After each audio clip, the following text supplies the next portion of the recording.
And here I am, 2 years after my depressing affair, a year and a half after my divorce, 1 year of therapy, 22 words into writing my story, and I think I have writer's block. I told Dr. Thompson I wasn't a writer by nature, but he insisted. His idea, minus the psychiatric nonsense, is that by telling the story of my life, I can find a way to move it forward, as if my life were a fairy tale, as if I'm just a character, as if by writing about the worst mistake I've ever made, I can write myself a happy ending. Sounds like bullshit to me, but Thompson is a PhD, he has a 4.8 rating in Google reviews, and I'm the one who hired him, so I guess I should give him everything I've got. That said, there's no way in hell anyone will see this, including the doctor himself. It's one thing to admit your ugliness and cruelty to yourself, usually at 1 o'clock in the morning, with a glass of white in your hand and 3 more in your stomach, but it's quite another to lance that wound in a beige room with Mondrian prints on the wall, and a guy who looks like William H. Macy who sits across from you. Macy's sitting across from you. Macy's sitting across from you. This story is not about the proud moments of my life. It's about dark days, stupid decisions, and regrets. Lots of regrets. As for the happy ending, forget it. Clarity won't change the past, and it won't change what my life is now. For some mistakes, there is no going back to the past, no release from the oxen. There is only honesty, regret, and, hopefully, understanding. At least that's what I'm praying for, because I desperately want to know why. Next chapter. The thing is, I have a quirk. Or rather, not a quirk. More like a bit of a problem. I love cleanliness. When I was a kid, it was a problem. I grew up in a house full of boys, so for as long as I can remember, I've been surrounded by dirt. Dirty dishes, dirty clothes, dirty sports equipment, and football cleats strewn all over the house. My parents cleaned as best they could, and as I got older, I started helping too. But as soon as we cleaned, my brothers cleaned even faster. My parents threatened and punished, but even I realized they were soft-pedaling. I think my brothers tried to clean up after themselves, but it was always, "I'll just leave my mitt here for a minute," or "I swear I'll shine my shoes later." With 4 boys, a few minutes here and a few minutes there, turned the living room into a living room that looked like a city dump. Because of my cleanliness issues and my brother's dirt issues, I was effectively banished from the living room, kitchen, and all other rooms occupied by the boys. Fortunately, there was one place in the house where I could always hide from the mess: my bedroom. But I wasn't entirely comfortable there either. My mother, delighted to finally have a daughter, decorated it in her version of the perfect little girl's room: a pink 4-poster bed, lampshades, lace curtains, and ornate provincial-style furniture. For me, however, it was a different kind of clutter that was more acceptable. Needless to say, I was not a fan. I craved clean lines, barren surfaces, neutral shades. When I turned 9, the official age for choosing bedroom furniture in the Collins household, I devised a plan to transform my mom's girly gulag into my ideal fortress of solitude. The first step was a trip to IKEA. Oh, IKEA. This is where I wish I was a better writer. I wish I could find the words to express the joy I feel when I walk into IKEA. I'm reminded of a quote by Alex DeLarge. "Oh, bliss, bliss and paradise. Oh, it was splendor and luxury in the flesh. It was like a bird of the rarest celestial metal or silver wine flowing in a spaceship. Gravity is all nonsense now. When I floated, I imagined such beautiful pictures." Of course, Alex was a fictional gangster pondering Beethoven, and I was a disgraced divorcee pondering Swedish furniture, but the spirit is the same. I'm sure I don't have a drop of Scandinavian blood in me, but my little teenage heart was beating with delight as I strolled through the store's perfect little bedrooms, each meticulously furnished with the perfect amount of minimalist furniture. Everywhere I looked, there were straight lines and uncluttered spaces. Honestly, IKEA still makes my heart race. I spent most of the month leading up to my birthday drooling over the IKEA website. So before we even got in the car, I had already picked everything out. An hour after we walked into the store, my parents and I walked out of there with a Billy bookcase, a perfect little Ein-L desk, and a retentive bed with drawers for all my toys and art supplies. In the basket, we also found a set of Prev Art panel blinds and an Interrogat Dar LED table lamp. A few hours of banging, screwing, and swearing, and my bedroom was ready. When I looked at it, my eyes filled with light and my vision blurred. Everything was perfect. My father and I had created an oasis, a place of spotless surfaces and bright lighting, pastel colors and low-pile industrial carpet. Everything is clean, everything in its place. I finally had the sanctuary I'd dreamed of. Of course, as with any sanctuary, there were uninvited guests waiting outside the gates. In my case, the barbarian horde consisted of my brothers, Ethan, Logan, Brendan, and Liam. I took precautions. On my door, I hung the obligatory "No Boys Allowed" sign. To prove I was serious, I ditched the traditional pink color and printed it in a blood-red font with white Arial bold letters in 36-point size. And just in case they still think I'm kidding, I also signed it "I'm serious" in 14-point script MT bold letters at the bottom. It seems to have worked. The barbarians stayed out of my room most of the time. There was nothing of interest to a teenager in there. And I'm sure the intrusive odor and the persistent odor of antiseptic spray upset their delicate sensibilities. When Brendan said my bedroom looked like an operating room, I nearly cried with gratitude. It was one of the few times I felt seen by my brothers. In retrospect, I don't think he meant it as a compliment. Ethan, my older brother, was the first invader to break through the gate. His attack was triggered by a pretty strong oral fixation. He had a pretty strong one. It later developed into a pretty serious smoking habit, but at 15 he limited himself to gnawing on objects he found around the house. Things like pencil tips, pink erasers, and my Barbies. And apparently, chewing on my Barbies while watching reruns of Friends was just the thing to help Ethan relax after a long day of school and soccer practice. I discovered this habit of Ethan's when I tried to put a pair of particularly cute Louboutin shoes on my endless summer Barbie, but they fell off time after time. Upon closer inspection, I discovered that Endless Summer no longer has toes. Before we go any further, a quick note about Barbie. Colombian musician Kali Uchis once said, "I'm not a Barbie doll. I'm just a multi-dimensional human being who likes to create things." I believe Kali Uchis can go screw herself. I know. Knee-jerk feminists tell us that Barbie is a terrible role model for little girls, causing all sorts of eating disorders, high heel addiction, and obsession with RuPaul's Drag Race show. I respectfully disagree. Barbie is an underrated feminist icon. She's been a lawyer and a judge, a firefighter and a police officer, an astronaut and a president. She can do any job, overcome any challenge. And no matter what she does, she always has the right closet, tailored to her, admittedly, unconventional figure type. Every accessory is perfectly suited to her style, perfectly tailored to her figure, perfectly adapted to her needs. She is the toy of all toys, and despite her unhealthy obsession with the color pink, she is the perfect role model for any little girl and any aspiring drag queen. I still dream of Barbie's life, and I'm almost 30 years old now. When I discovered Barbie's legs were messed up, I ran to my mom, who yelled at Ethan, who pouted and resented me.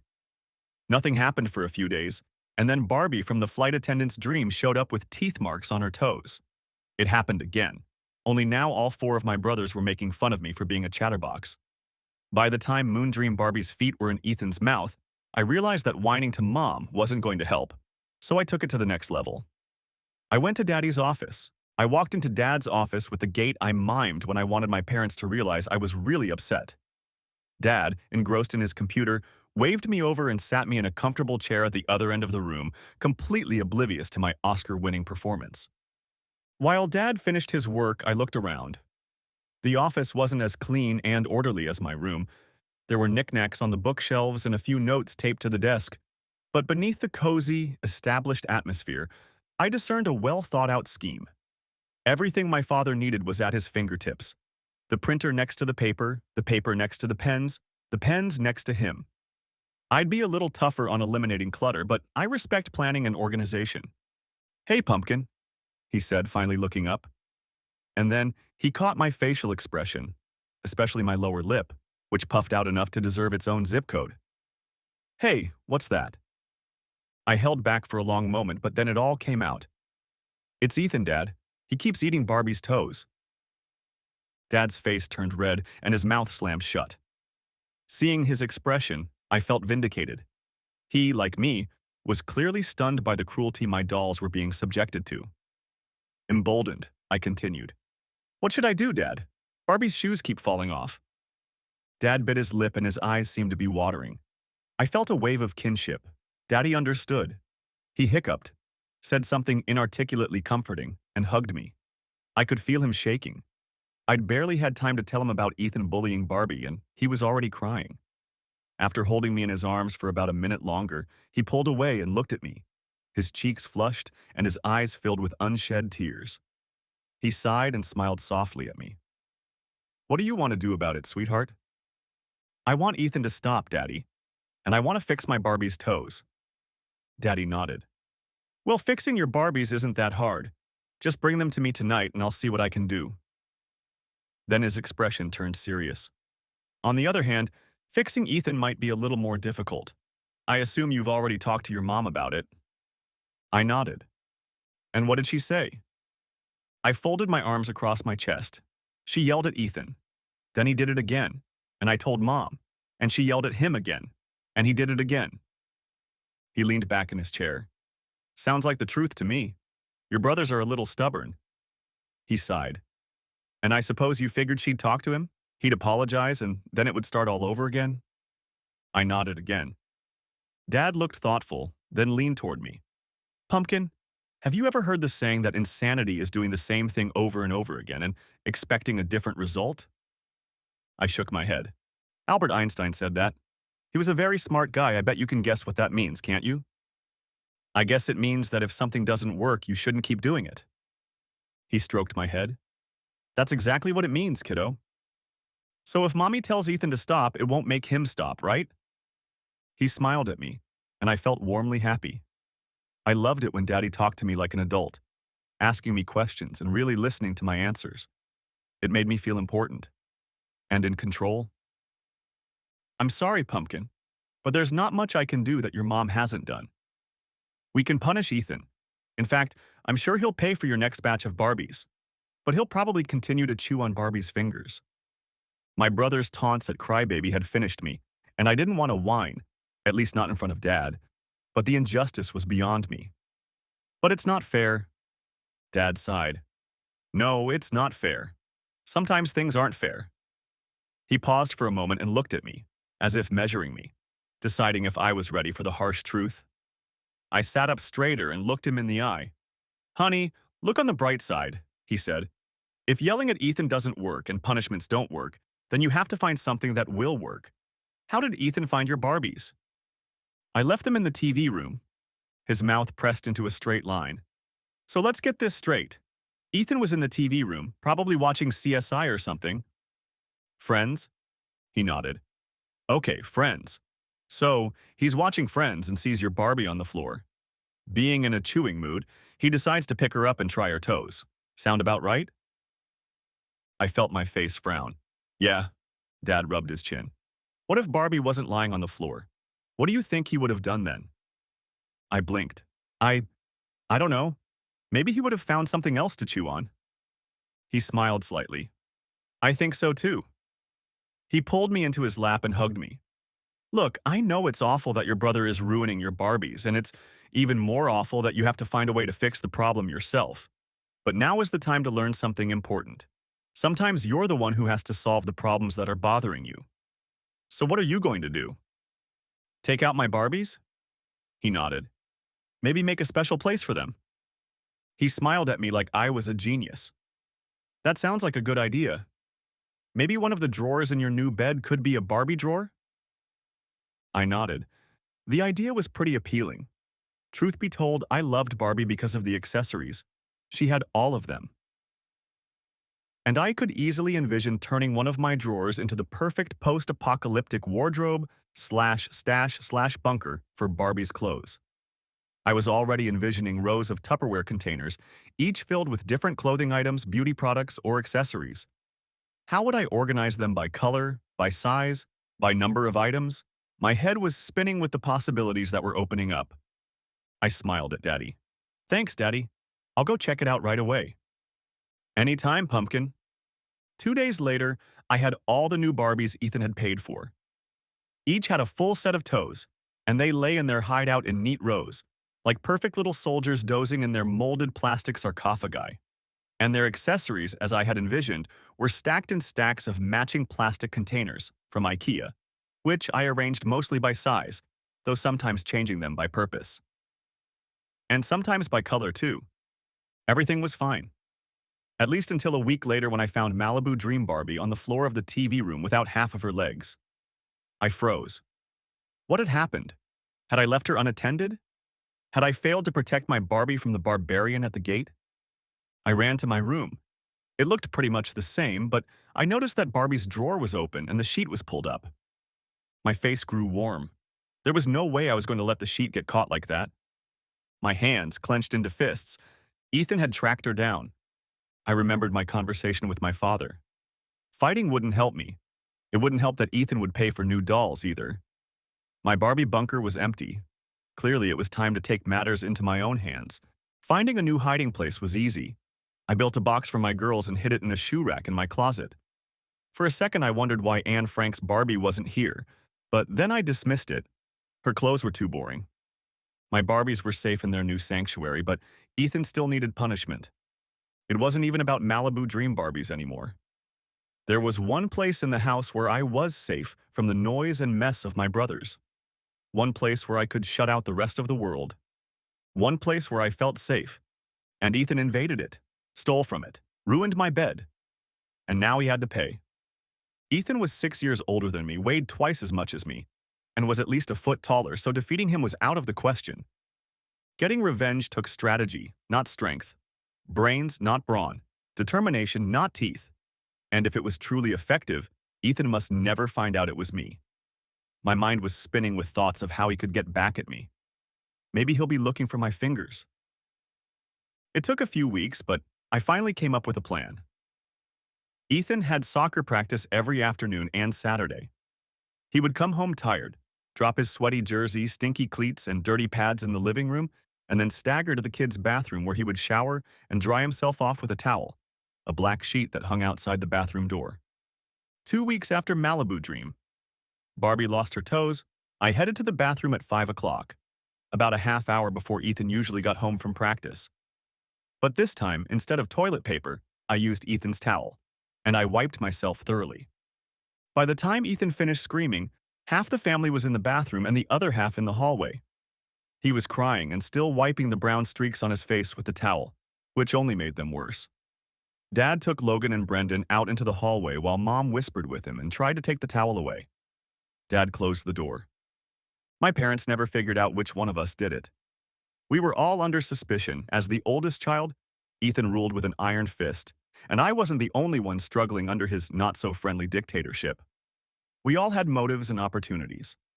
Unable to find a better solution, Mom and Dad resorted to the standard punishment of the highest order. You're in trouble now. They sent us all to bed early and told us there would be no dessert this week. In retrospect, I'm not surprised my brothers didn't think twice about trashing the house. My parents were really bad at discipline. That night, lying in bed, I felt it. I had my revenge and I had gotten away with it. I remembered Ethan's sobs and smiled. Who was a crybaby now? Over the next week, both of my parents apologized to me for the punishment. They knew, of course, that there was no way their little princess could have pulled such a cruel prank on my brother. But they needed to be fair, and they punished me along with my siblings. I assured them that I understood and stoically accepted my punishment, trying my best not to smirk at my brother's complaints about the missing dessert. On the one hand, my revenge was futile. Streaks of shit on Ethan's face weren't going to make Barbie get back on her feet or stop chewing on my dolls. He'll still do things that piss me off, and if I'm not vigilant, he might even destroy another one of my dolls. He will always be stronger. He'll always have cooler toys. But on this night, all was fair. The scales were even. I was in charge. Over time, that feeling passed, but I still felt a slight thrill every time I saw Ethan's new white towel. Over the next few years, my brothers would periodically break into my room, and I always retaliated. Sometimes textbooks would go missing the night before an important exam, or toothbrushes would take on the strange flavor of toilet bowl cleaner. Balancing the scales of justice was exciting, but also scary. I loved the creative, evil ideas that crept into my brain, but the more I indulged them, the more they pushed me around. I realized that if I didn't watch out for them, these little pranks could be the first steps to becoming a monster. I wondered if that's how Jeffrey Dahmer felt when he first skinned a cat. Next chapter. In college, I found it easier to ignore my brilliant ideas for revenge. To begin with, I was busy. The economics program was rigorous, and I was one of the only girls, so I felt obligated to kick ass in my classes. Besides, the environment was much easier. While the girls in my dorm weren't going to win any cleanliness awards, there's a difference between four dirty brothers and 28 girls who are still honing their cleaning skills. But after Christmas break my freshman year, I became a kinder, gentler person. My roommate Holly Elkins, frustrated by her boyfriend's absence, dropped out and was replaced by Danielle, call me Danny, Steinberg. Danny was the classic humble hippie, both in personality and overall body shape. But inside, as I discovered, lurked a mean girl. Danny was messy in just about every way in which one can be messy. Within a week, her clothes were strewn across every flat surface in our dorm room, making it impossible to find her textbooks, paper, pens, calculator, all the things she needed to be a real student. That meant she was borrowing mine. Basically, Danny thought that everything that belonged to me was ours and everything that belonged to her was her floor. God knows I was trying to find common ground with her. Opening the door, I pulled a smile on my face and started packing. After a couple weeks of this routine, I began to feel like an otter I'd once seen at the zoo. The water in his enclosure was warm and murky, and he fidgeted compulsively in it, desperately trying to clean himself. Watching him, I felt a kinship. I realized he was going crazy, fidgeting around, trying to wash himself off even as fresh mud clogged his fur.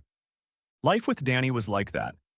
Only, unlike the otter, I had an evil little part of my mind coming up with hundreds of diabolical ideas for revenge. It was like I had a superpower that I constantly had to shut down so no one could see. I began to think of it as a voice. My little voice of revenge, always ready to offer advice on how to balance the scales of justice. By the end of January, Danny and I had divided the room in half. On one side was the clothes dryer, and on the other side was a room clean enough for surgery. Then the sarcastic comments began. Anyone who has ever lived in a sorority house can attest to the little things, the eye rolling, the remark about the roommate cleaning again. Soon we were practically a meme on the floor. Mary Danny and Crazy Ashley. And when I complained about a missing notebook or calculator, eyes would roll, Crazy Ashley comments would pop up, and my stock would drop just a little bit more. In a few short weeks, Danny had transformed our floor from a boring freshman dorm into a mix of Mean Girls and Lord of the Flies, and I had become Piggy. Despite this, I kept my vengeance voice under lock and key. I could handle the mess, the sarcasm, the petty thefts, and the eye-rolling. After all, the semester was only a few months away, and then I'd be rid of Mary Danny for good. And then the pink scrunchie happened. Girls in the hallway wore scrunchies on their doorknobs to announce that one of their roommates had a visitor. When Holly carried a torch for her hometown boyfriend, it wasn't a problem. But with Danny, pink scrunchie became a serious workout, and I soon found myself spending most of my time in the study room. I was trying to find middle ground in my relationship with the arrogant Jezebel, who had opened a brothel in my house. I offered to set up a regular schedule for her so she could keep up the parade of makeup-clad scholars, poets, baristas, and couriers she let in and out every now and then. Or perhaps, I suggested, she could try taking up outdoor activities. When my attempts at detente failed to defrost the Cold War in the room, I tried to beat her at her own game. I bought myself a pink scrunchie and hung it on the door to carve out a few hours to study at my desk. However, under Danny's relentless onslaught, I spent most of my time in exile in the study hall. Perhaps we would have stayed that way, exchanging scratches, fighting for control of the room, had it not been for my first big test in world economics. Unfortunately, it was scheduled for the day after one of Danny's marathon days, which meant I wasn't allowed to get to my textbooks and notes. After waiting in the break room for 3 hours, I was tired and committed a cardinal sin.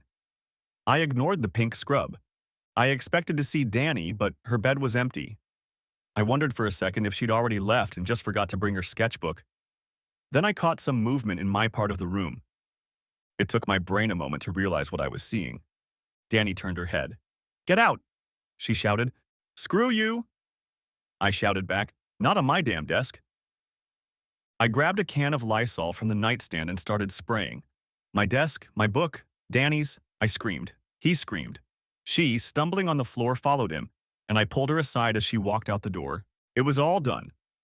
At that moment, the brave little part of my brain that came up with cool ideas for pranks stopped whispering and started screaming.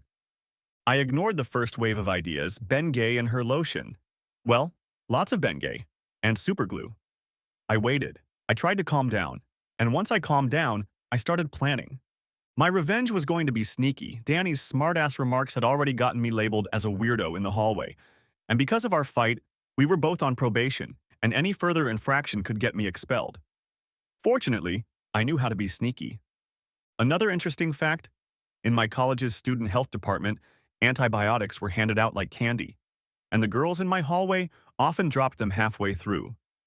Getting amoxicillin tablets was easier than buying a beer. One last interesting fact. When antibiotics are mixed with juice, they become almost tasteless. I had already noticed that berry blue was Danny's favorite Gatorade flavor. Whenever I loaded a multi-pack in the fridge, they were the first to disappear. When Danny finished her course of antibiotics, she was healthy as a horse. By the end of February, the low-budget brothel was closed. By the end of freshman year, we could barely see each other without it turning into a screaming fight. Next chapter. So, a little time to clarify a few things. First of all, let's talk about my little voice of revenge. For the record, I want it to be known that this is my voice, not some demon, the neighbor's dog, or some other crap. I have some issues, obviously, but multiple personality disorder, schizophrenia, and borderline personality disorder are not among them. As for the classic trinity, attention deficit disorder, obsessive compulsive disorder, and autism, well, there's still a lot to be decided about that. I've never taken the test because I really don't want to see what the results would be. You don't have to be Freud to realize that I have classic symptoms of all three disorders, and I don't at all want to be another crazy person whose problems fit within the confines of a convenient diagnosis. I've made bad decisions. I've done stupid things. And everything else, overwork, insecurity, ADD, OCD, and so on, are just excuses. One of the positive aspects of my time in the break room was meeting Mickey Collins, a similar high school senior who was also into organization and had a roommate who gave it away for free to half the campus. We ended up living together for the rest of college. And while we fought a few times over classifying our spices, alphabetically, not by kitchen, she was kind enough not to comment on the fact that I classified my underwear by color, age, and material. I think that's why we're friends to this day. Anyway, we settled in together at the beginning of sophomore year. By Christmas, I even started dating. I soon learned what the joy and the misery of a relationship. Most guys in college, I discovered, were a lot like my brothers, at least as far as running a household was concerned. Being enlightened millennial males, they didn't expect me to clean up after them. However, they also didn't feel that their enlightened feminism somehow obligated them to clean up after themselves, so spending time with most of them meant wallowing in filth. After college, I got into finance, which satisfied my need for order. Numbers always add up. 1 plus 1 always equals 2, no matter how many zeros come after the ones. And while there is a little room for maneuver when it comes to things like insider trading or creative accounting, we all tend to be well aware of where the moral and legal boundaries lie. Money also has no conscience, and that appeals to my sense of balance as well. After all, if you're an idiot, or if your advisor is an idiot and you don't have the sense to fire him, you probably deserve to lose your money. Watching my clients prosper while other investors failed fed the part of me that believed in rewarding virtue and punishing vice. I was probably the only person in the world who was rooting for Bernie Madoff. If you were stupid and rich enough to invest with this guy, you clearly need to get a real job. If you're in finance and ambitious, you want to end up on Wall Street. However, given my obsession with hygiene and a strong, albeit idiosyncratic, sense of right and wrong, there was no way I was going to get a job at Salomon Brothers or one of Wall Street's other fraternal firms. Instead, I ended up at Pierce, Bateman, Green, Potter, and McDuke, a prim investment firm that had the best employee retention rate on Wall Street. Part of that was due to the office environment. Instead of relying on fear, harassment, and making brokers work 100-plus hours a week, Pierce Bateman utilized a steep schedule, ample staffing, and unbridled greed. We still worked long hours, 60-hour weeks were common, but nothing like the burnout at other firms. And while our starting salaries were much lower, things leveled off as we progressed in our careers. But even more than that, Pierce and Bateman was looking for employees who were willing to look to the future. People who were ready to look forward to a long and successful career, rather than a short and brutal fight for this year's pot of gold. People who wanted to start a family and sought the professional stability to make that possible. That stability worked both ways. Instead of the drunken orgies rumored at other companies, Pierce Bateman hosted casual, collegial happy hours on Thursdays where we loosened our ties, metaphorical ties in my case, and got to know each other. Spouses were strongly encouraged to attend. Admittedly, the family atmosphere at Bateman's was more reminiscent of the Corleones than the Cleavers. And, as one of the few female employees who didn't have a boyfriend, much less a husband, I felt a bit like a perpetual Fredo. Still, I was part of the family and had good company. The Bateman's low-key approach allowed them to hire the best. Well, except for Winslow Hubble. In a way, Winslow had everything Pierce and Bateman were looking for. He was well-dressed and affable, with the manners and banter of a schoolboy. He also had the requisite list of wealthy friends and relatives, many of whom were no doubt eager to join the ranks of our clients. On the other hand, he was stunningly incompetent. Surely one of his college professors had made him look at the profit and loss statement, but as far as Winslow knew, he might as well have been speaking Urdu. And when it came to the jargon of our business, I once overheard a partner ask Winslow about the company's EBITDA. EBITDA is earnings before interest, taxes, depreciation, and amortization, and it's one of the first metrics you check when you're researching a company. Anyway, Winslow paused, chuckled condescendingly, and said he wasn't sure. He'd never drunk domestic beer. The poor partner just stood there, blinking. The talk around the campfire was that Winslow got the job thanks to his mom and dad. While I wasn't sure how true that was, I knew for a fact that the senior Hubbles had invested over $100 million in the firm. What's more, I was one of the fund analysts tasked with making sure their money continued to grow at a healthy rate. At first glance, hiring Winslow was a monumental failure, but after working at Pierce Bateman for a while, I realized that it was actually a masterful move. To the rest of the worker bees, Winslow was like a trophy, a visual reminder of what we were all fighting for. Sure, we didn't want to be his likeness, my goodness. He looked like 200 pounds of horseradish and mashed potatoes roughly molded into the likeness of a human being. But he was proof of what we could accomplish.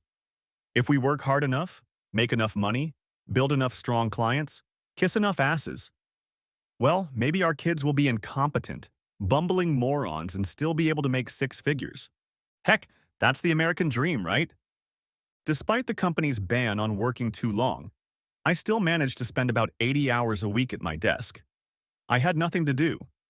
In terms of dating, New York was a little better than college. Some men were a little neater. But if I wanted someone to woo me, it looked like I'd have to settle for an older man. I decided to end the problem and put up with the long hours at work and the occasional one-night stand. I decided that when my marital status started to get in the way of my advancement, I would find an older guy who could clean up after himself. Well, or I'll look at mail-order grooms. Maybe Ireland is exporting. As far as finding casual one-night stands, Mickey Collins was a lifesaver for me. She lived in the city too and dragged me around to all the dirty, sweaty music venues in New York. That's actually how I met my husband, Charlie. We were at a We Were Promised Jetpacks concert, and I was carrying 2 solo cups filled with overpriced Budweiser when the crowd shoved them in my direction. I zigged when I should have zagged, and one of the cups ended up on me. Luckily, it was my beer that ended up on Charlie's shirt. If things had turned out differently, we might never have talked, much less gotten married. I know this about myself, and I'm not proud of it. He was amazingly nice about it, much nicer than I would have been. And when he told me I'd wet his third favorite shirt, so I definitely owed him a dance, I knew this was a man I should take seriously. I discovered that most people don't sort their shirts very carefully, and I began to appreciate those who do. Of course, dancing was also a plus. When I saw Charlie's apartment 2 weeks later, I knew I had fallen in love. Everything was from IKEA, from the scream, LED lights to the scub drawer organizers. I also admired the way he rolled up his socks and arranged them by color. Not that I'll admit to looking in his drawers. There's a lot of stuff in there. And while he was willing to put up with the standard string of boring conversation and corporate bragging, He seemed to truly blossom after meeting Marty Hubble, Winslow's wife. Watching their conversation at the corner table, I sometimes felt a pang of jealousy, but mostly I was grateful for a husband willing to work so hard to help my career.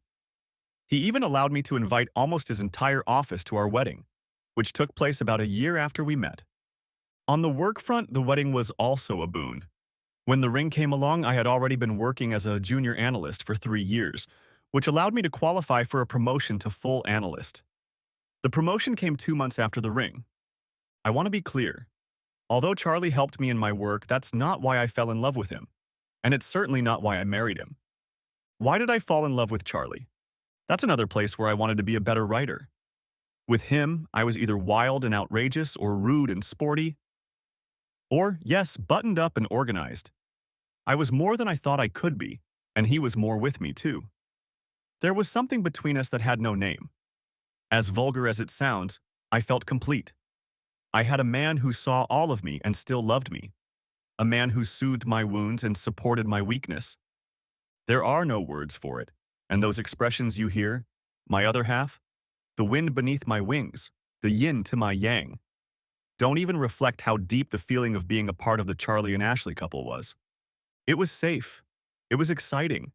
It was like turning up the volume on the world, making everything more real. Which is why, 2 years after Winslow, Charlie remains the only man I've ever loved, and the only man I can imagine. And yes, given how this story started, the irony in it is no stranger to me. Next chapter. Of course, we still had pitfalls and obstacles. Just because I fell in love, learned a lot, and married the man of my dreams doesn't mean I became a different person or that my destructive tendencies magically disappeared. Quite the opposite. When you put two determined, somewhat obsessive cleaners together in a 400 square foot apartment, essentially a 20-foot square box, you have some friction. Add to that two high-stress jobs that exhausted both Charlie and me by the end of the day, and then add the lack of time to clean during the week.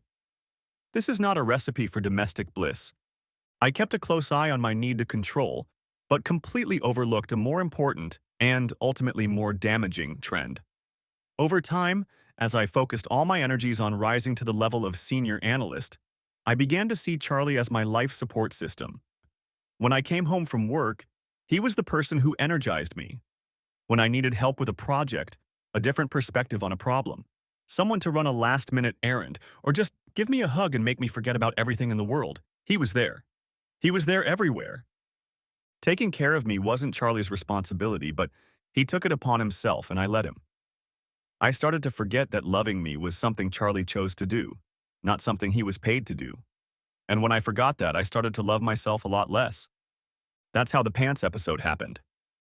Next chapter. First, let's get this straight. The pants episode wasn't entirely my fault. When you have two clean-cut weirdos living in a tiny apartment, it goes without saying that you end up with a pretty strict housekeeping routine. Every Saturday morning we combed the apartment from top to bottom, and every other month we did a real purge. We'd take a few bags to the dumpster, a few bags to Goodwill, and then shake our brains out in the middle of the newly vacated and freshly vacuumed living room floor. It was one of my favorite traditions. The morning in question was a cleaning day. It started with us turning in a huge load of laundry to the laundromat, which meant both of our laundry bags were involved. 3 of my favorite dresses needed to be taken to the dry cleaners, and with no laundry bags, I put them in a garbage bag. Yes, I know. What kind of idiot puts her favorite dresses in a garbage bag on trash day? But even so, did it never occur to Charlie to check the bags before tossing them into Goodwill? Yes, Dr. Thompson, I know. Shifting the blame. On Saturday morning, I loaded my husband down with hard work. Checking the bags was my job. But still. And yes, I overreacted. Maybe I shouldn't have yelled at him. And when he ran out of the apartment, a smart person, a rational person, might have realized she was a little overreacting. A rational person would have stopped there, but no, I wasn't rational. In retrospect, I certainly shouldn't have waited until he was asleep and then thrown away all 12 pairs of his pants. And the next morning, when he texted asking where his pants were, I also shouldn't have replied, "Check at Goodwill." The smirking emoji was too abrupt a move. So yes, I bear most of the blame. Most of the blame. Maybe even all of the blame. But in my defense, there is a bright side to this pants fiasco. Before the purge, Charlie had a lot of garish pants from Uniqlo and H&M multicolored jeans. Shiny polyester pants. Sure, his job wasn't up to the same standards as mine, but you dress for the job you want, and his Uniqlo chinos said his dream job was working at the post office. Yeah, I know. Look, it's hard not to make excuses. I ended up undermining my husband's trust and ruining our marriage. And that's not the worst part. The worst part is that the pants episode triggered something in me.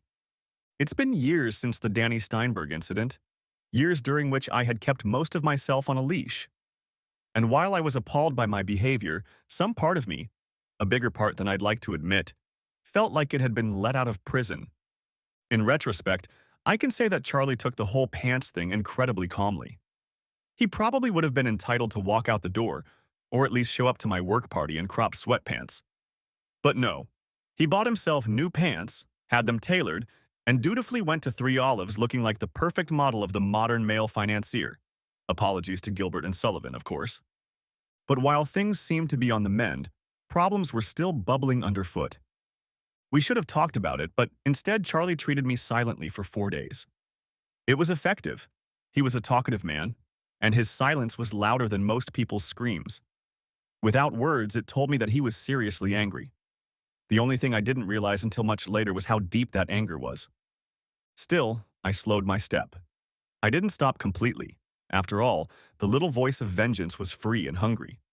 Instead, I started looking for little things to punish him for, and then pulled little pranks to even out the scales.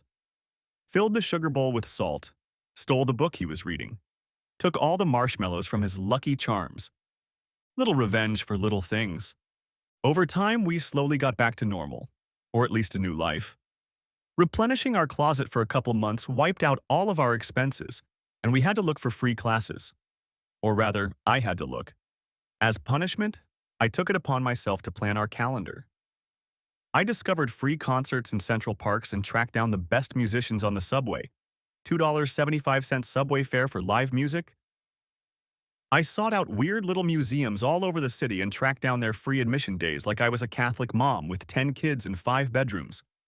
We picnicked in cemeteries and lounged afternoons on city beaches.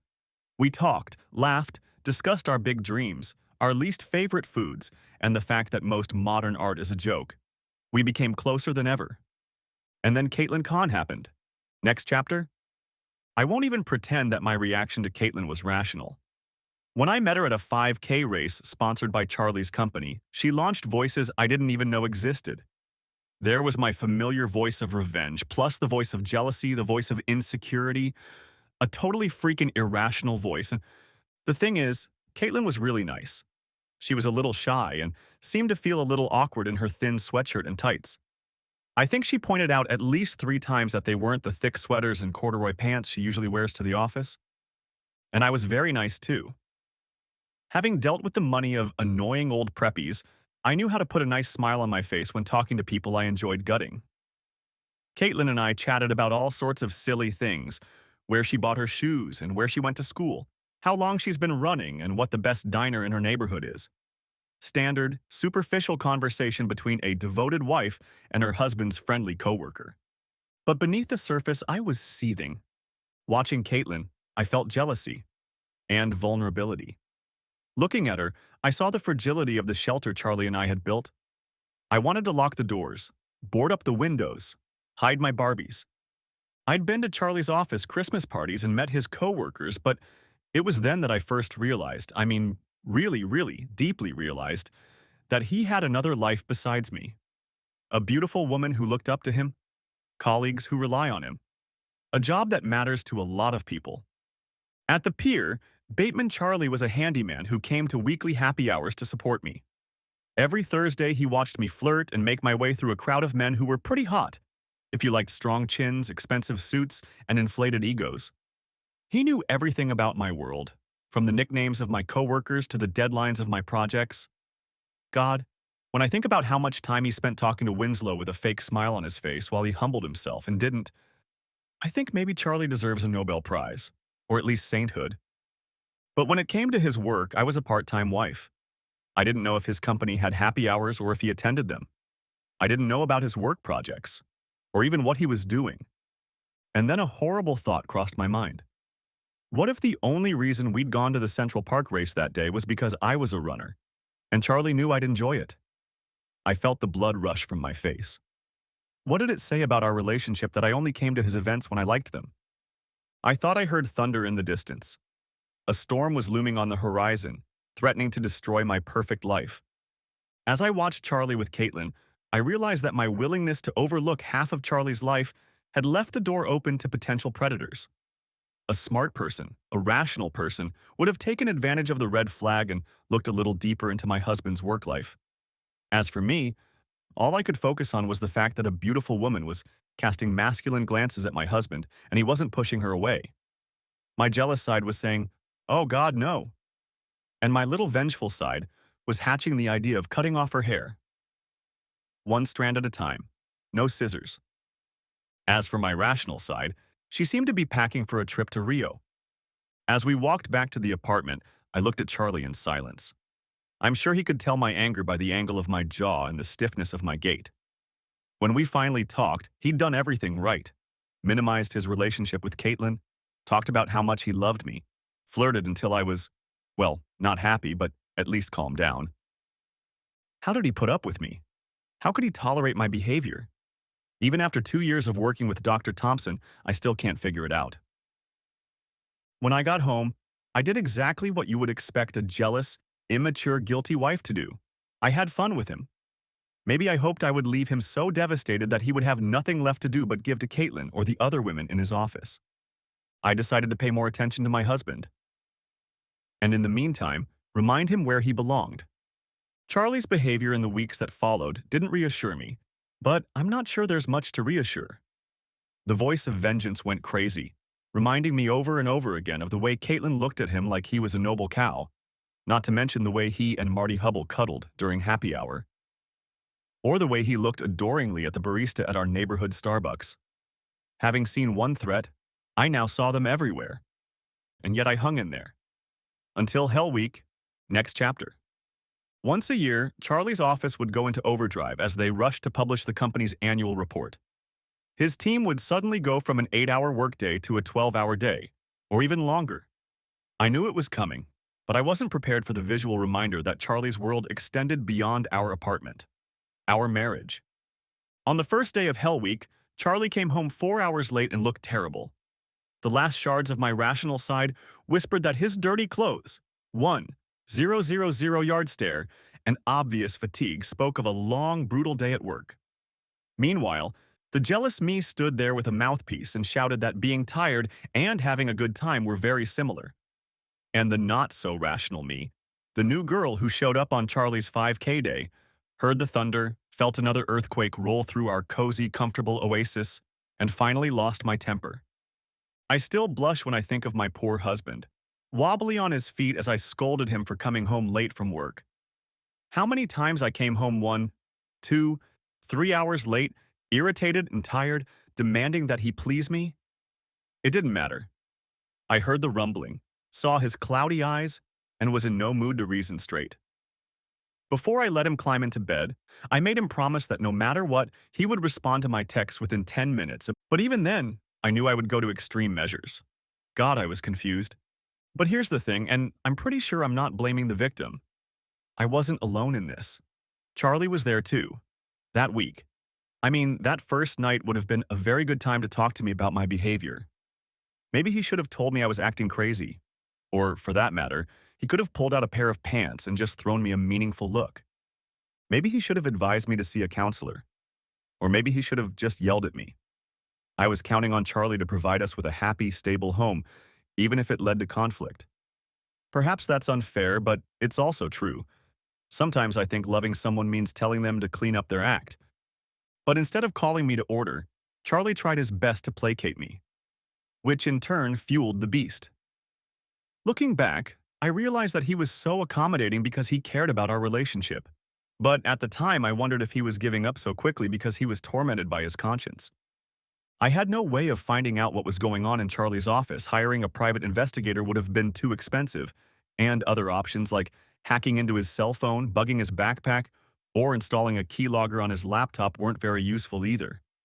After all, any communication with Caitlin was going to have to be face-to-face, away from the nearest convenient recording device. The only real solution was to become Charlie's probation officer, which I did. I corresponded with him constantly, trying to catch him in the act. When he kept texting me back, I should have calmed down. After all, he clearly wasn't cheating on me, right? But no, I still couldn't shake the suspicion that he was still having fun with someone behind my back. Instead of dispelling my doubts, every answer he gave only reinforced them. In the morning, when Charlie finally didn't show up, I felt almost relieved. Suddenly, all the tension was gone. There was no reason to worry, no reason to hold back the lust for revenge. Charlie had made his decision, and all that was left was to devise a plan to restore balance. Next chapter.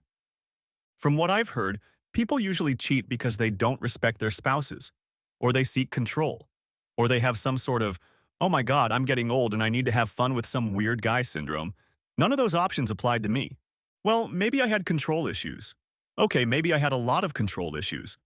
I thought of Charlie as my man and taking care of me as my job, and I didn't feel cared for, so I took it upon myself to balance the scales. Yeah, maybe there was a respect issue here too. Of course, I didn't see any of that at the time. All I saw was a husband who didn't socialize with the woman and a few unaccounted for hours in the office. An office that was full of closets and empty conference rooms. An office just a couple blocks from the Liberty Inn, an hourly hotel on the west side that claimed to be the backwater of New York City. How long had it been since Charlie and I had stepped foot in the Liberty? Since the pants episode? And how hard would it be for him and Caitlin to go and get laid? And since we haven't had any afternoon pleasures, how likely is it that he's burning the sheets with a strange woman in a hotel we know nothing about? Hell yes! The jury exclaimed jubilantly, their verdict unanimous. Burn him! Burn him! Restore the balance! But even after deciding that balance should be restored, I realized that having an affair wasn't that easy. I didn't want to take things to another direction. I was already uncomfortable with the fact that Charlie was cheating on me. Us. But if I started having an affair with someone else, it would complicate things. Then I'd be the cheater, and Charlie would justifiably get back at me, and that would start the cycle. This wasn't about destroying my marriage. This was about saving it. At least that's what I told myself. There were logistical issues, too. My job had me chained to my desk, so I couldn't scour the financial district looking for someone to take home. What if I couldn't control my new lover? What if he passed something on to me? So many variables. So much clutter. God, I hate clutter. I've heard that a lot of romances start in the office. It's not hard to see why. There's opportunity, temptation, interaction, and lots of horizontal surfaces. If I were looking for true romance, if I wanted to cheat on my husband, maybe develop feelings for someone else, generally have my world turned upside down, my office would be a one-stop shopping destination. While Bateman had no physical fitness requirements or minimum hair products for employees. The office was full of gym rats, with heads full of high-end protein gels and curl creams. Trouble is, the place was also full of egomaniacs, those who claim to be the ones who decide whether to start or end an affair, and whether to throw it in the face of a cuckold. The kind of egotists who like to win women over and who routinely whisper about it in the office and at weekly meetings. The kind of egomaniacs who wouldn't hesitate to destroy my career and marriage for bragging rights. I needed to find a puppet, a guy I could control, who would be happy with some weirdness, wouldn't get in the way of my emotions, and who I would have no problem dumping when the time came. Ideally, someone from the office. I wanted Winslow Hubble. He was perfect, unattractive, not too smart, a total badass with a lot to lose and not smart enough to realize I had a lot to lose.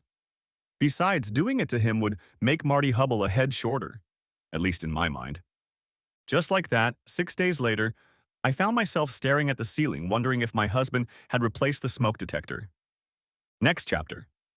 Sometimes you hear about cheaters who don't expect to get caught and are surprised when their loving husband or wife starts yelling, screaming, and throwing things. That's not about me. On some level, I guess I always expected Charlie to get caught. I imagined he'd get upset with me. I'd retaliate by lashing out at him with rage about Caitlin and Marty. We'd have the big fight we so desperately needed, and eventually return to some kind of equilibrium. I'd dump Winslow, Charlie would calm down about Caitlin and Marty, and we'd move on with our lives together. It was a beautiful dream. I'd bet everything on Charlie's endless love for me, his reasonableness, his willingness to work things out. I never imagined that he would just end our relationship. But that's exactly what he did. And this time, I had no backup plan. When Charlie sent me that video of me in Winslow, I almost lost my lunch. It was so disgusting. Did Charlie laugh at me? Was he crying? The embarrassment lasted a few minutes, and then anger swept over me. How dare Charlie throw Winslow in my face? How dare he threaten me with divorce over this? Doesn't he know the ordeal I went through to keep us together? How hard was it to find a way to forgive his cheating without compromising myself? Oh my God. Just because I let that disgusting bastard inside me? Just because Charlie had a video and I didn't? How the hell could he hold high office? And I felt like I was on fire, burning with anger. And to make matters worse, Charlie hadn't even deigned to stay home so I could yell at him, threaten him, attack him, cry at him, make him love me. That first night, I broke a few things. Okay, I broke a lot of things, including most of our dishes, glassware, framed pictures, and an umbrella. And then, being me, I cleaned it all up. I'm sure there are many people who can completely lose themselves in a destructive rage and then collapse on the couch and eat a pint of Ben& Jerry's. I am not one of them. The only thing I didn't do was touch his clothes. We were long past the point where a few pairs of disappearing pants could balance the scales. My rational voice whispered that I'd thrown us off balance, but I drowned it out, buried it under several tons of rage and self-justification, peed on the grave, and set the cemetery on fire. Then I sent Charlie a bunch of angry texts and phone calls. Then I got drunk. Then I sent a few more phone messages that were more sentimental than angry. Then I went to bed. The next week was a living hell. I felt like the ugliest kid in Siberia, and I missed Charlie. It was like a physical illness. My skin ached from his touch. My stomach clenched. I felt empty inside, as empty as his side of the bed. My chest felt empty, hollow. I felt like I was being blown around by the wind.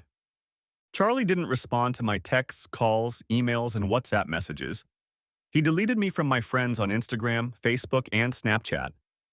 I considered bugging him at his office, but his building had multiple entrances, so he could easily dodge me. I called his mom, who was clearly calm, and his dad, who didn't even bother to answer the phone. And then it hit me. I'd met several of his friends over the years, but I'd never bothered to get their contact information. As if I needed another reminder of what an absent-minded wife I was. I remembered Charlie's silence on the days I'd thrown away his pants, and my horror intensified. This guy could teach my parents a lesson in punishment. There was nothing worse than having him turn his back on me. I'd always been the more coldly calculating of the two of us, but after Winslow, Charlie put me in an awkward position. With a few surgical incisions, he'd neatly cut himself out of my life. The day after he left, I came home from work and found his belongings missing. A week later, a bailiff showed up on my doorstep with a manila envelope in hand. Charlie wanted half of our joint savings and a few things from the apartment. The retirement accounts would stay with us, and he offered to leave all the furniture to me. It was a fair deal, perhaps even a generous one. It's the kind of deal you make when you want to get things done quickly. I was furious. I went back to his parents, but I didn't get anywhere. Charlie talked to my parents, but they were no help either. My dad said he was disappointed in me, and my mom was crying. I wondered if they were trying to figure out a way to send me to my room and deprive me of dessert.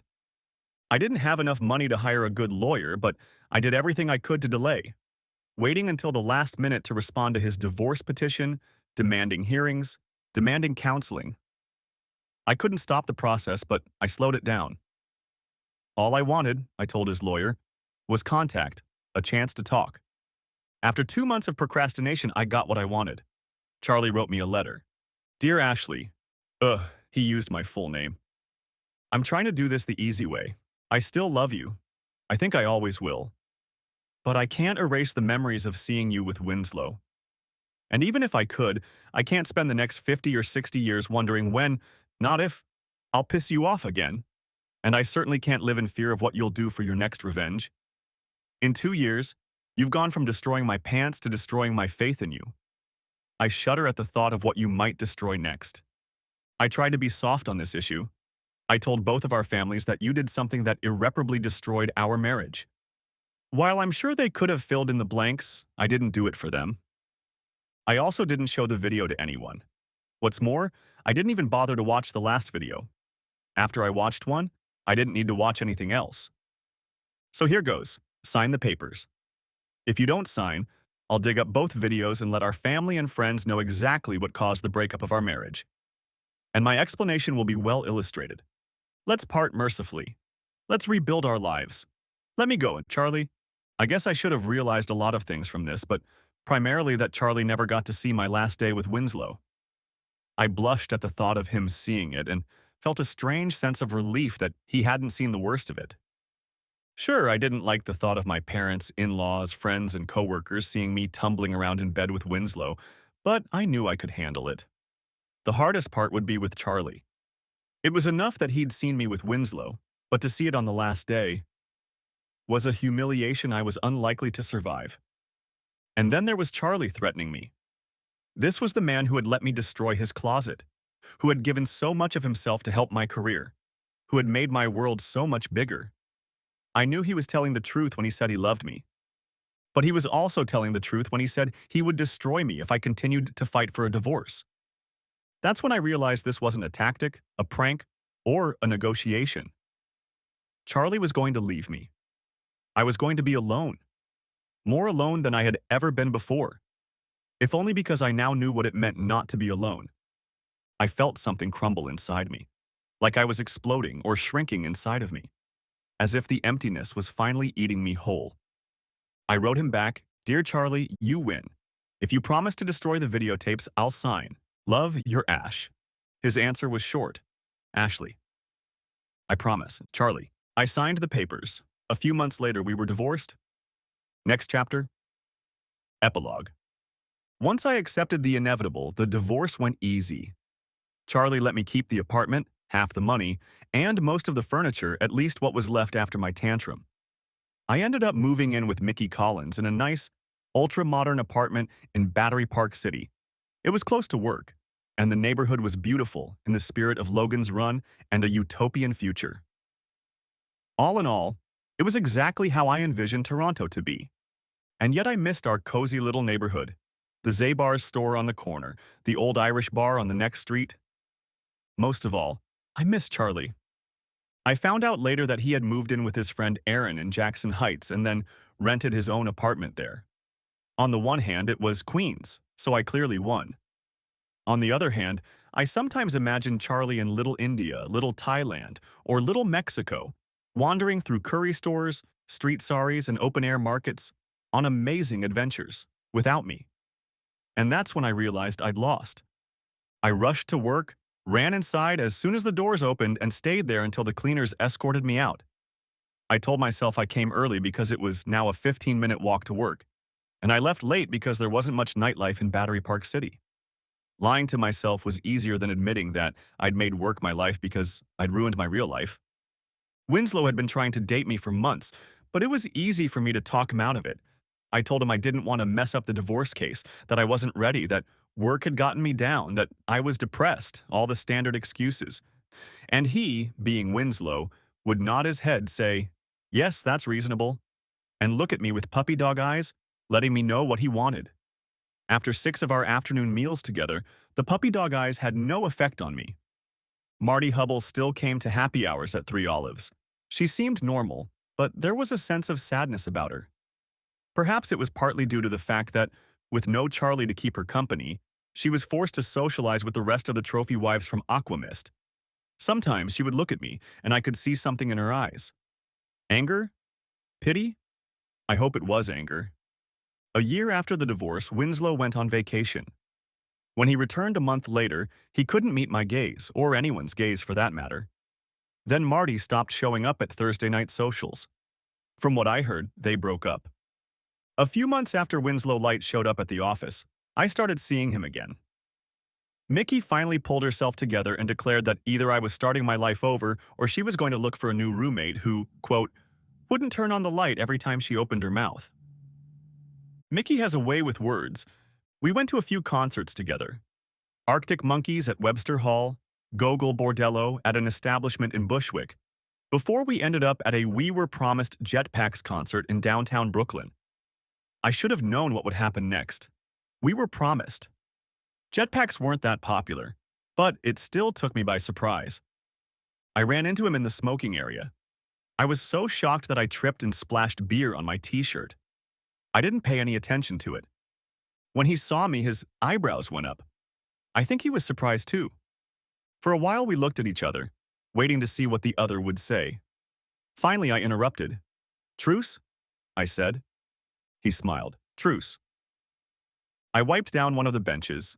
Sanitary napkins fit easily in my purse, and they're a girl's best friend.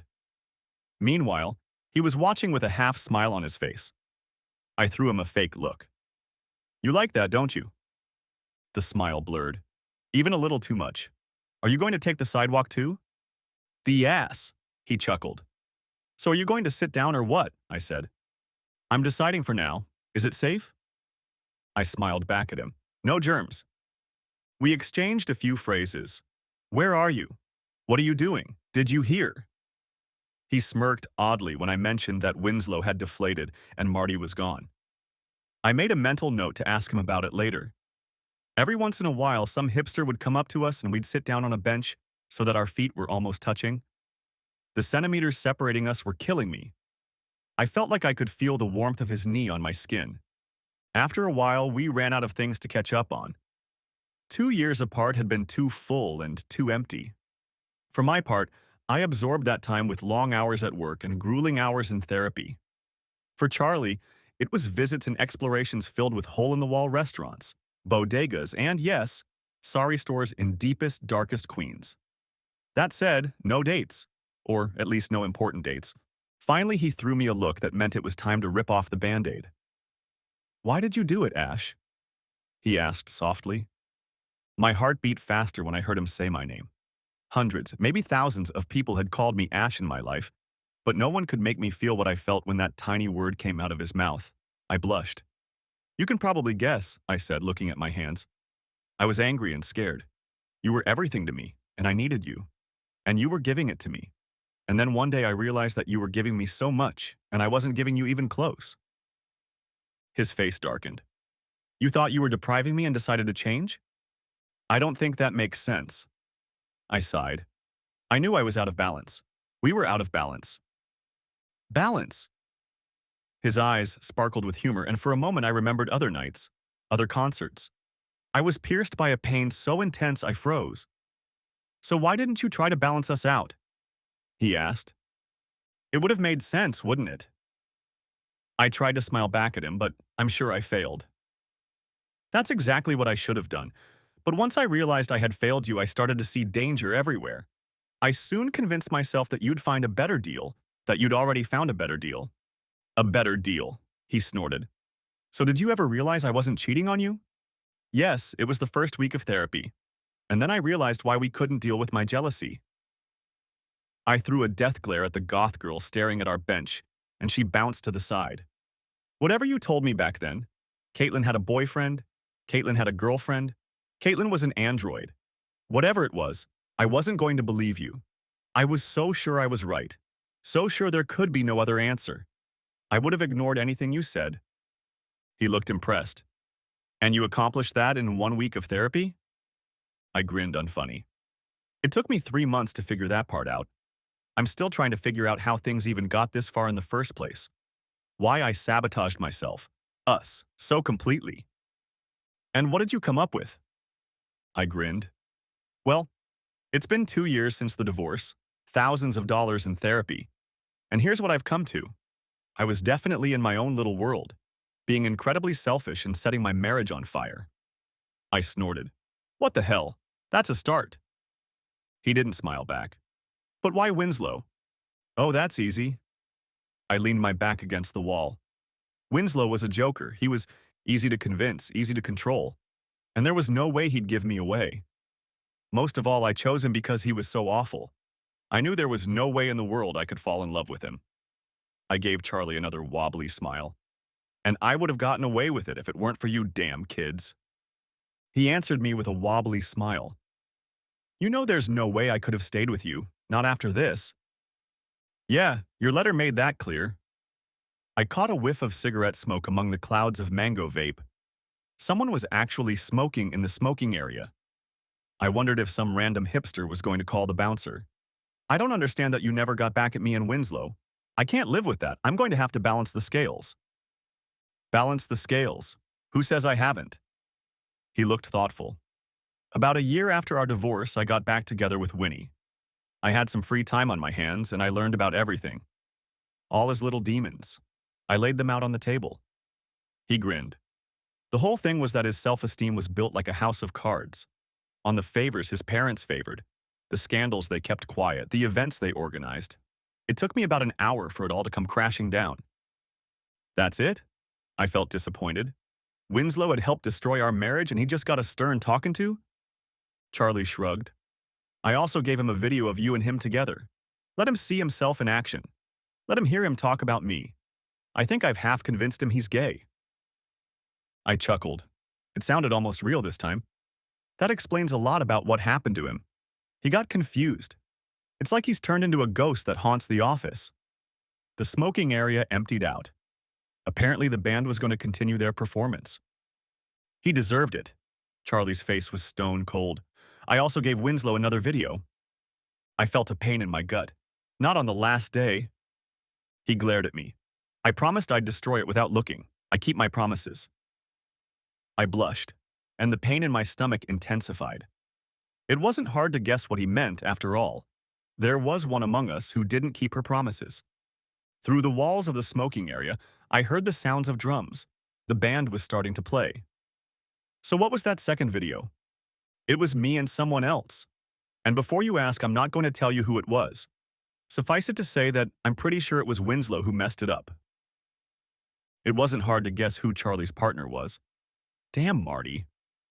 I felt anger flare up inside me, but I suppressed it. What right did I have to be angry? I'd left the marriage and he'd left. To bloody Marty, literally. I took a shuddering breath, clenched my hands into fists. He'd said he wasn't seeing anyone else, which meant whatever he had with Marty was probably over. I hoped it was. A bass sounded through the wall. Drums. Heavy. Heavy. But why didn't you punish me? I asked. After all, I'm the one who betrayed you. Charlie smiled. Yeah, but Winnie was the one who took advantage of a bad situation. He threw me a sharp look. Besides, who says I didn't punish you? I rolled my eyes. Come on, Charlie. You could have torn my life apart, fire me, ruin my relationship with my parents, ruin all my friendships. You could have made me a leper. But instead, you gave my parents your version of events, handed me a fair divorce settlement, and as far as I can tell, never said another word about it. He didn't answer for a long time. I listened to the drums and bass as the song came to an end. How do you punish someone you love, Ash? How do you decide what's fair, balanced? He crossed his legs and stared at the wall for a second. His face was pensive as he tried to find the perfect words. I missed that look. I saw the video, the one from the 5th day. I saw how bad it was for you, but you still made it through. I looked at my hands. They were like a blur. I thought I should. My voice cracked. To balance. He smiled again, but this time the smile was dark. It didn't reach his eyes. You know, I did get a little revenge after all. I froze. You didn't watch the last day, did you? Damn it, Ashley, I promised. I blushed. I'd never heard him so angry. Then what? What did you do? A new song started playing. I heard the bass, the beginning. He looked at me, as if deciding whether to say the words. Finally, he squared his shoulders. That last day, I watched the video around 11 o'clock in the morning. Yeah. And I called you at 6:30 that night. I don't understand. The cameras were wired so that when they were activated, I would get a notification on my phone. That last day, the notification came at 5:15. Understanding came. So on the last day, you were able to stop? Yes, I had about 6 hours to stop it. 6 hours in which I thought about calling you and letting you go. Thought about how far you'd go to punish me. Thought about the punishment I deserved. And you let me go through with it. I felt my face redden. For 6 hours. Uh-huh. The song was in full swing. I could almost hear the words. The singer's Scottish accent was breaking through the wall. But why? How? You were acting crazy, Ashley. I couldn't punish you for being crazy. His eyes went hard again. They were so dark, so cold. But that doesn't mean I couldn't let you punish yourself? I flinched. Winslow's dirty finger dropped it to the floor, scratching my skin over and over. Charlie could have stopped all of this with one phone call, but he didn't. He decided I needed to be punished, and I couldn't bring myself to honor his request. I felt out of sorts. I was angry, very angry, and somewhat impressed. In the end, admiration took over the anger. Charlie's revenge was exactly what I would have done. He let me trap myself, punish myself, humiliate myself, and gave him everything he needed to cut me out of his life. It was evil and brilliant, perfectly balanced and flawlessly executed. The singer shouted out the words. Suddenly, I recognized the song, Quiet Little Voices. I had listened to it with him so many times. Quiet little voices creep into my head. I'm young again. I'm young again. I'm young again. I'm young again. I'm young again. I'm young again. I'm young again. I'm young again. I'm young again. Have I spoiled my husband? Looking at his face, I could see the hidden emotions. He wasn't really proud of what he had done, but he wasn't proud either. He didn't regret anything. And I realized that he didn't have to. I was playing the revenge game. He played it better. Little silent monsters creep into my head. I'm going to fall in love with you. I'm going to fall in love with you. I'm going to fall in love with you. I'm going to fall in love with you. I'm going to fall in love with you. I'm going to fall in love with you. I'm going to fall in love with you. I'm going to fall in love with you. I'm going to fall in love with you. I wondered where we would go next. Would I see him one last time? Would we become friends? Friends with benefits? Get married again and buy a white picket fence in the suburbs? Become international assassins and overthrow governments? I knew one thing. Whatever I did next, I wanted to do it with Charlie. I wanted to do everything with him. And if I had anything to say about it, he'd know he wanted to do it all with me. But first, I realized, we had a concert to catch. Luckily, Charlie had other ideas. Grab your coat, he growled at me. We're leaving. I smiled. Maybe my story would have a happy ending after all. The end. Thanks for watching. I hope you enjoyed it. Subscribe to my channel and stay tuned for the next videos.